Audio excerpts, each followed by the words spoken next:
네, 안녕하세요. 대치동과 온라인에서 수학교육 서비스인 올마이티 캠퍼스 운영하고 있는 여호원, 여호용입니다. 애들이 공부 싫어하는 이유 대표적인 세 가지가 있거든요. 첫 번째는 공부 왜 해야 되는지 모르는 경우가 있고요. 두 번째는 왜 해야 되는지는 아는데 분명한 목표가 없는 경우가 있어요. 그 다음에 마지막으로는 목표도 있는데 그 목표를 내가 이룰 수 있다는 자신감과 희망이 없는 경우가 있어요. 대부분 이 세 가지 중에 하나에 들어간다고 보시면 됩니다. 사실 아이들이 공부해야 되는 이유에 대해서 설명을 해줄 때 저는 공부 얘기부터 먼저 안 하고요. 아이들이 나중에 커서 뭐 하고 싶은지부터 물어봐요. 너 나중에 커서 뭐 하고 싶어? 이렇게 물어봐요.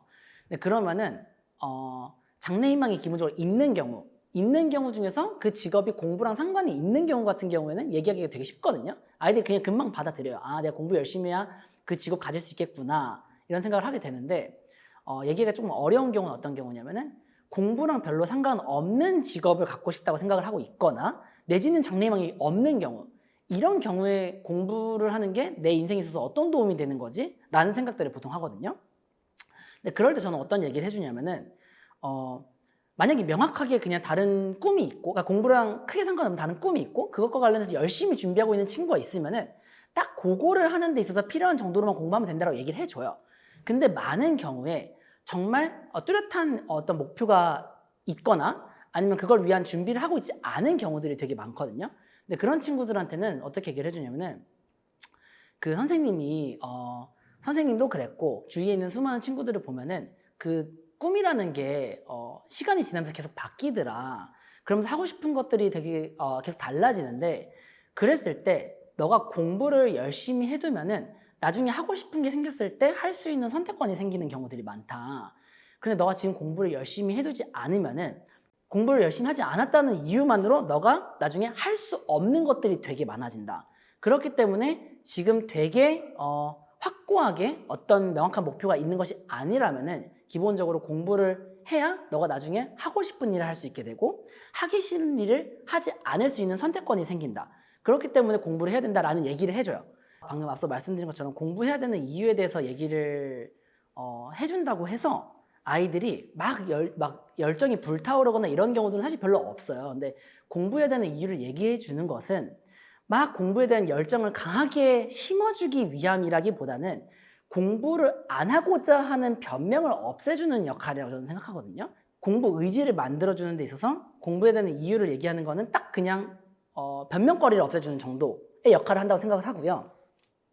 근데 그랬을 때 공부 의지를 그러면 어떻게 하면 정말 강하게 만들어줄 수 있느냐라고 했을 때 가장 중요한 건 저는 성취감이라고 생각해요. 공부를 열심히 해서 좋은 결과가 있었을 때 그 기쁨과 보람, 재미, 이런 성취감을 느껴본 친구들은 그 이후에도 계속 그 성취감을 느끼기 위해서 열심히 하게 되고, 근데 반대로 그 성취감을 제대로 느껴보지 못한 친구들 같은 경우에는 공부를 잘했을 때 그 성취감을 모르니까 열심히 하고자 하는 마음이 딱히 안 생기는 거라고 보거든요. 공부 계획 세운다는 거는 사실 되게 단순하거든요. 계획이라는 것은 해야 할 것을 언제 할지 정하는 거. 이렇게 두 가지 단계라고 생각하시면 돼요. 그래서 크게 두 가지 단계라고 생각하시면 되고요. 첫 번째 해야 할 거 정하는 거는 이것만 하면 나 시험 100점 받을 수 있다 라는 걸 정하는 거예요. 네. 그래서 과목별로 이제 해야 될 것들 쭈루룩 쓰면 되겠죠. 네. 그게 이제 첫 번째고요. 이거 사실 누구나 다 할 수 있는 부분입니다. 근데 두 번째, 이거를 언제 할지 세우는 게 필요한데 사실 여기서부터 조금 어려워져요. 왜냐면은 뭐 시험 한 과목 보는, 그러니까 뭐 단원 평가 하나 보는 거다 이러면 사실 해야 될 게 별로 없으니까 뭐 계획 세우는 게 어렵지가 않은데 중학교 고등학교 내신 시험이라는 거는 과목도 일단 많고 과목 안에서도 해야 될 자료들도 많잖아요. 해야 될 게 많기 때문에 기본적으로 그래서 오늘 뭘 할 건데라는 걸 결정하기가 되게 어려워요. 네. 그래서 해야 될 게 보통 시험 기간 보면은 최소한 3주에서 한 달 정도 해야 될 그 분량이 있잖아요. 해야 될 것들이. 이거를 어떻게 하냐? 처음에 바로 오늘 할 거를 정하는 걸로 가는 게 아니라요. 일단 주 단위로 해야 될 걸 나눠보는 거예요. 시험 기간 한 달이다 하면 한 4주 정도 되잖아요. 그렇죠? 그럼 시험 공부해야 될 과목들이 있었으니까 과목별로 해가지고 각각 한 4등분 정도 해보는 거예요. 그러니까 국어 해야 될 게 뭐 1부터 10까지 있었다 하면은 이렇게 한 2개, 3개 정도씩 끊어가지고 해야 될 거 하면은 1주 차에 국어 뭐 해야 될지 2주 차에 뭐 해야 될지 이렇게 정하는 거는 할 수 있잖아요. 그렇죠? 마찬가지로 네, 국어 나눠봤으면 수학도 나눠보고 이렇게 과목별로 다 나누잖아요. 그러면은 그렇게 다 나누고 나면은 1주차에 과목별로 뭐 해야 될지가 나오게 돼요. 이렇게 해서 요번 주에 해야 할 걸 정하면 되고요. 그 다음에 이걸 가지고 이제 요일별로 뭘 해야 될지를 나눠보면 되는데, 여기서도 바로 가는 게 아니라 징검다리 하나를 더 두는데 뭐냐면은 주간 스케줄표를 세워보는 거예요. 주간 스케줄표를 세운다는 건 뭐냐면 이런 겁니다. 아까 전에 요번 주에 해야 될 거 나왔잖아요. 근데 이걸 가지고 바로 월요일 뭐 해야지, 화요일 뭐 해야지로 바로 가게 돼버리면 이 계획이 현실성이 없을 가능성이 높아요. 왜냐면 요일마다 상황이 다 다르기 때문에. 그래서 그 징검다리로 주간 스케줄표라는 걸 세우는 거고요. 주간 스케줄표는 뭐냐면 나한테 정해져 있는 고정 일과들 있죠. 학교 가는 거, 학원 가는 거, 뭐 중간에 이동 시간, 아니면 식사 시간, 뭐 잠자는 시간. 이런 것들 고정 스케줄 일단 다 기록을 해보는 거예요. 그렇게 고정 스케줄 정리하고 나면 요일별로 내가 진짜로 공부할 수 있는 시간, 몇 시간씩 있는지 이제 정확하게 나오게 되거든요. 이걸 기반으로 요일별로 해야 될 걸 정하면 그때서야 이제 현실성 있는 계획이 나오는 거예요. 이런 과정을 통해서 정해져야 되는 거고요. 그냥 오늘 수학하고 싶으니까 수학해야지, 이거는 계획이 아닙니다. 네, 그래서 이렇게 정해진 계획, 네, 이렇게 세워진 계획을 통해서 하루하루 실천해 나가야지만이 그 한 달이란 긴 기간 동안 해야 될 것들을 다 끝낼 수 있게 된다라고 이해해 주시면 될 것 같습니다. 네, 맞아요. 계획 세우는 거 관련해서 얘기하면 학생들 항상 하는 단골 멘트가 있거든요. 선생님, 어차피 계획대로 안 될 건데 계획 왜 세워야 돼요? 이런 얘기하는 학생들이 있어요. 그래서 제가 오늘 명확하게 정리해드리면, 계획이라는 거는 계획대로 되기 때문에만 세우는 게 아니에요. 그래서 계획을 세우는 이유와 목적에 대해서 명확하게 알고 있어야 되는데, 계획을 세우는 목적에는 크게 두 가지가 있습니다. 첫 번째는 뭐냐면 해야 될 것들을 빠뜨리지 않고 하기 위함이 있어요. 해야 될 것들을 적고 하나씩 체크하면서 해야지 빠뜨리지 않을 수 있기 때문에 꼼꼼하게 공부하기 위함이 있고요.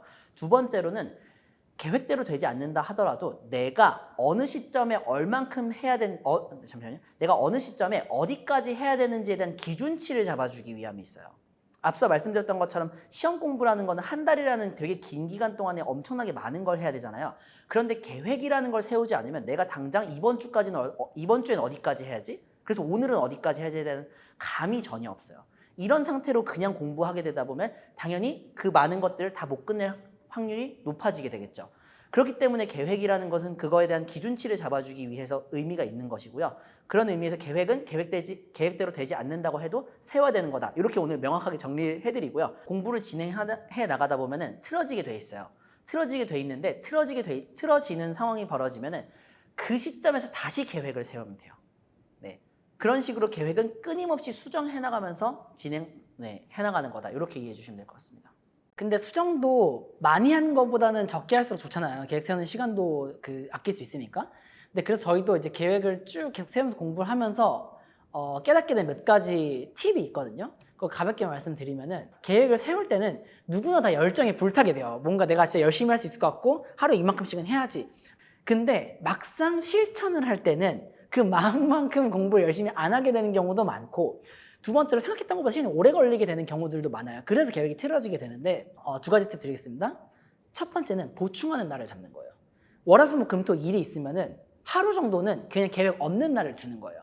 월화수목금토까지만 계획을 세우고 일요일에는 아무것도 안 하는 날, 이렇게 잡으면 토요일까지 했던 계획들 중에서 밀리는 것들이 생기겠죠.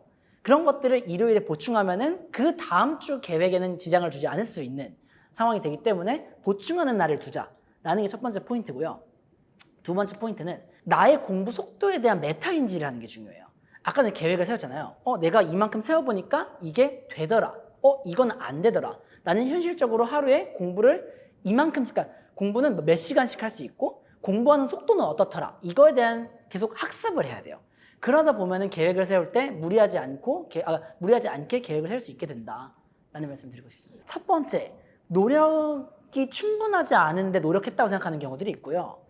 두 번째로 그냥 방법 자체가 잘못된 경우들, 이런 경우들이 있는데, 되게 많이 하는 착각 중에 하나가 힘들었으면 노력했다고 생각해요. 근데 공부하는 건 당연히 힘든 거고 평균치 정도만 해도 힘들게 하는 거거든요. 예를 들어서 뭐 학교 야자가 10시까지예요. 10시까지 야자를 했어요. 그러고 나서 집에 오면 힘들잖아요. 근데 그걸 누구나 다 해요. 근데 누구나 다 하면은 평균적인 수준의 노력을 한 거잖아요. 근데 본인은 충분히 할 만큼 했다, 이렇게 생각을 하는 거예요. 근데 그 정도 수준의 노력을 하면은 사실 평균 이상으로 올라가기 힘든 정도의 노력을 한 거죠. 근데 그러면서도 성적이 안 올라간다고 내가 왜 성적이 안 올라갈까? 나는 여기가 한계인가? 이런 생각을 하게 되는 경우가 첫 번째 오류이고요. 그래서 저희는 그 부분부터 일단 바로잡아주는 걸 얘기를 많이 하는데 너가 지금 정도 하는 수준으로는 절대로 성적이 올라갈 수가 없다. 왜냐면은 예를 들어서 얘가 뭐 80점, 그러니까 뭐 평균 80점 정도 나오는 친구예요. 근데 평균 80점 나오는 친구들이 하는 수준으로 공부를 하고 있어요. 제자리 걸음인 게 당연하고 어떻게 보면 공정한 거인 거죠. 근데 너가 80점에서 90점대로 올라가고 싶으면은 그 친구들이 하루에 3시간 공부하면 너는 4시간, 5시간 공부해야 성적이 오르는 거다. 이런 얘기를 해주죠. 그러니까 그러면 이제 아이들이 거기서 그런 거구나라는 걸 이제 깨달음 얻는 게 하나가 있고요. 그 부분이 이제 해결이 되면은 보통은 성적이 올라가게 돼 있어요, 무조건.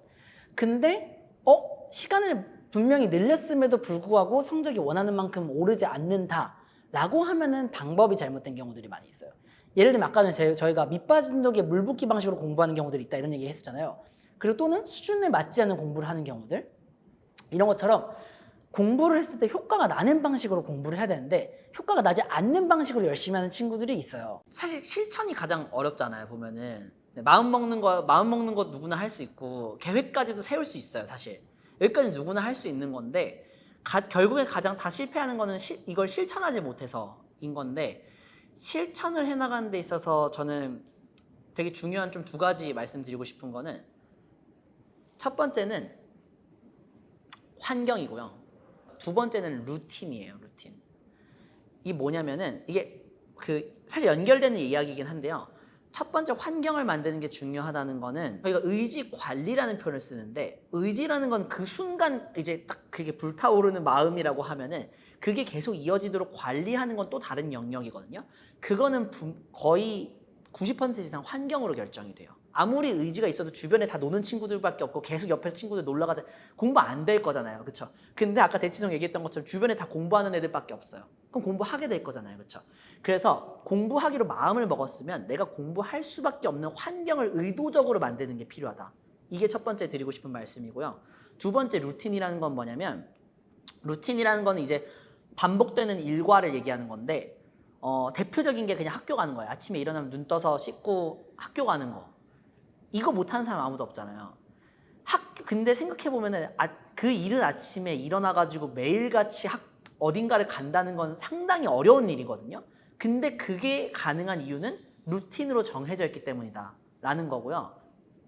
그래서 사실상 환경이랑 이어지는 말이기도 한데, 내가 공부해야 되는 것들, 공부하는 시간, 그러니까 공부하는 시간과 장소, 무슨 요일 언제, 그러니까 무슨 요일 몇 시에는 어디 가서 뭘 한다, 이런 것들이 마치 학교 가는 일과표처럼 쫙 다 짜여 있는 게 가장 좋아요. 그래서 아침에 눈 뜨는 시간부터 해서 내가 잠드는 시간까지 무엇을 해야 될지에 대해서 미리 일과표처럼 다 정해져 있고 그거를 매일 반복해서 하는 거. 네.